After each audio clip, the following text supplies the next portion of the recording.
یہ جو اڑان پاکستان پروگرام ہے اس پہ میں بات تو ضرور کروں گا، لیکن پہلے میں صرف آپ سے یہ ایک سادہ سا سوال پوچھنا چاہتا ہوں کہ کیا پاکستان میں سیاسی استحکام کے بغیر اس اڑان پاکستان پروگرام کی کامیابی ممکن ہے؟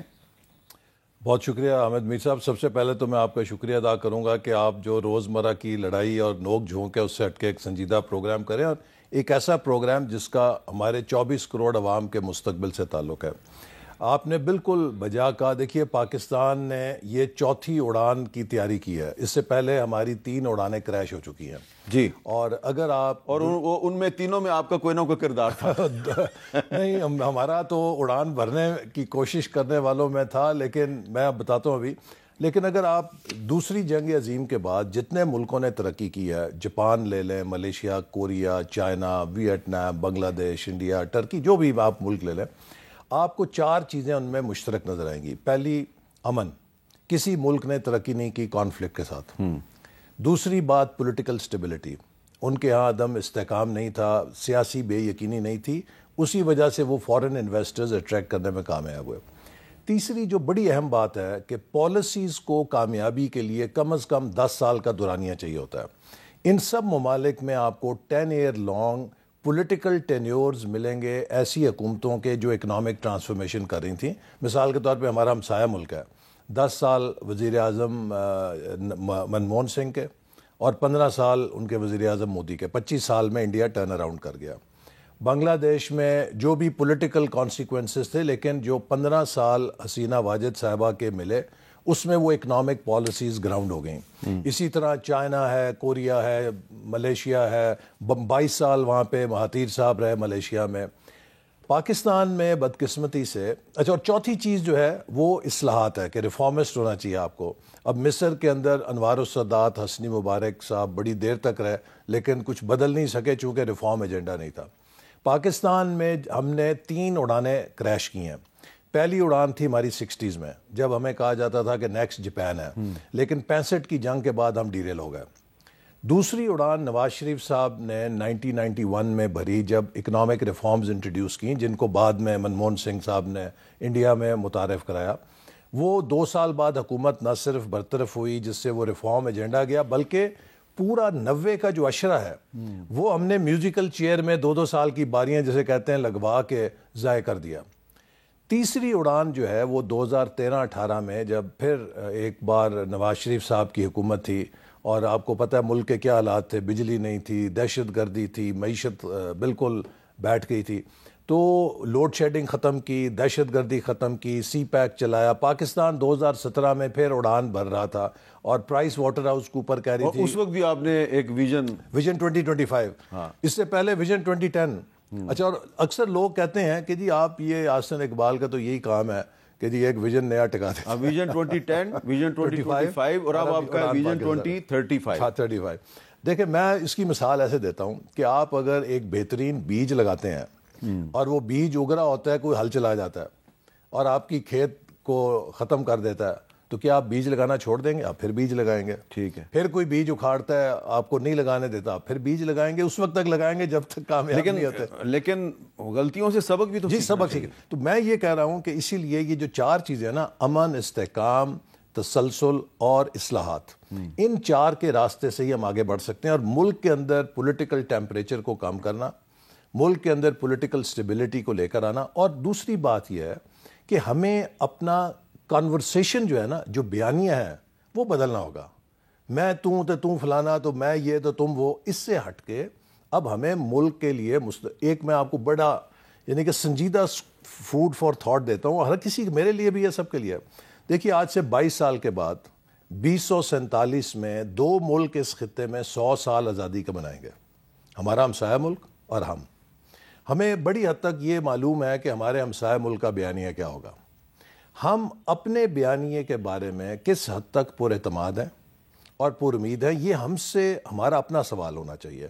اور اس کے حوالے سے میرا خیال ہے کہ اب مقابلہ ہونا چاہیے اکنامک پالیسیز پہ، کس کے پاس بہتر سلوشنز ہیں. اب اس وقت ملک کے اندر ایک سپلٹ مینڈیٹ ہے، خیبر پختونخوا میں ایک حکومت ہے، پنجاب میں دوسری ہے، سندھ میں تیسری ہے، بلوچستان میں مخلوط ہے.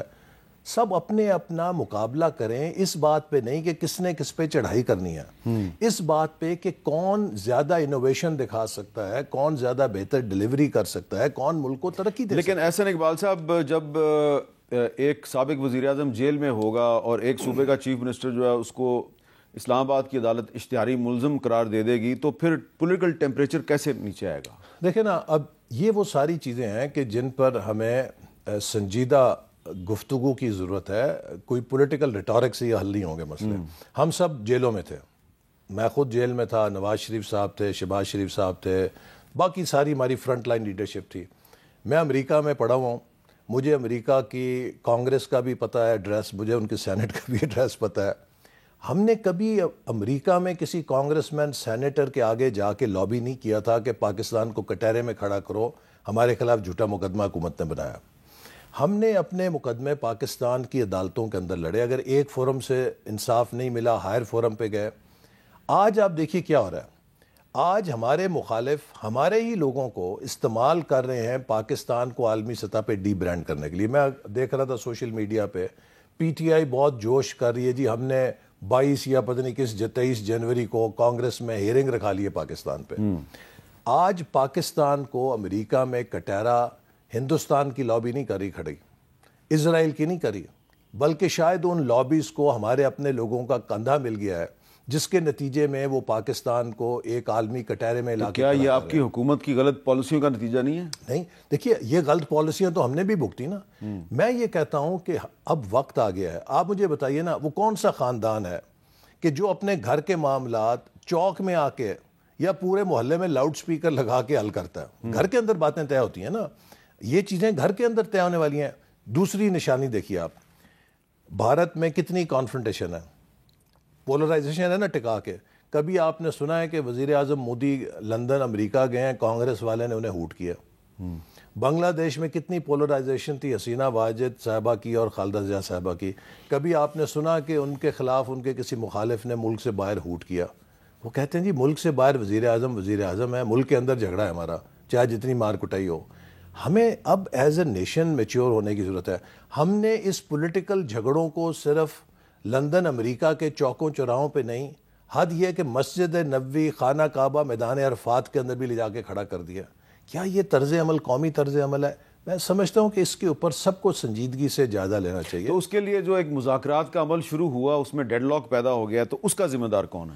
دیکھیے اس میں تو تالی دونوں ہاتھوں سے بجے گی۔ حکومت سنجیدہ ہے، حکومت نے اگر یہ بات شروع کی اور اسپیکر نے اس پہ کوشش کی، تو جیسے میں نے کہا کہ ہمارا تو ایک اکنامک ایجنڈا ہے، اس اکنامک ایجنڈے کے لیے ہم تو چاہیں گے کہ ملک میں پولیٹیکل، لیکن حکومت نے کہا تھا کہ اچھا جی ہم آپ کی ایک میٹنگ کروا دیں گے ڈیالہ جیل میں عمران خان سے، لیکن تحریک انصاف کی مذاکراتی کمیٹی کی ابھی تک میٹنگ نہیں ہوئی۔ اس پہ کل عمر ایوب صاحب جو ہیں وہ ہمارے پاس آئے تھے، انہوں نے کیا کہا، ذرا سن لیں وہ کیا کہہ رہے ہیں۔ اگلے چند دن میں مذاکرات کے تیسرے راؤنڈ کا کوئی امکان ہے؟ مجھے تو ابھی تک نظر نہیں آیا، نہ کوئی نوٹیفیکیشن ہوا ہے، نہ کچھ ہوا ہے۔ ہم لوگ کیا بات کریں گے؟ جو ہماری ڈیمانڈ تھی کہ ہمیں ایکسیس وزیر اعظم عمران خان صاحب تک دی جائے، صرف ایکسیس نہیں، انفیٹڈ ماحول میں، ان مانیٹرڈ ماحول میں، وہ ابھی تک نہیں دی گئی۔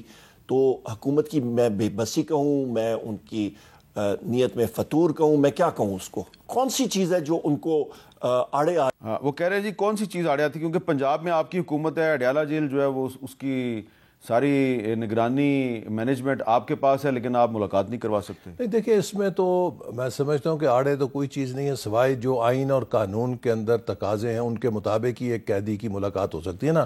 ہم لوگ بھی قیدی تھے، اور مجھے یاد ہے کہ ایک دن کوئی 3-4 گھنٹے تک ہمیں بتایا گیا کہ آپ کی فیملی ملاقات کے لیے آئی ہوئی ہے، ہمیں سیل سے نہیں لے کے مجھے جا رہے تھے۔ تو میں نے کہا بھی وہ 4 گھنٹے ہو گئے ہیں، وہ کہا جی ابھی وہ جو آڈیو ویڈیو والی ٹیم ہے نا وہ ابھی نہیں آئی، ہم اس کا انتظار کر رہے ہیں۔ ہاں وہی آڈیو ویڈیو جو اب آج کل تحریک انصاف کے قیدیوں پر بھی استعمال ہوتی ہے۔ لیکن آج تو عمران خان کی ڈیالہ جیل میں ملاقات کا دن تھا، لیکن آج بھی ملاقات نہیں ہوئی۔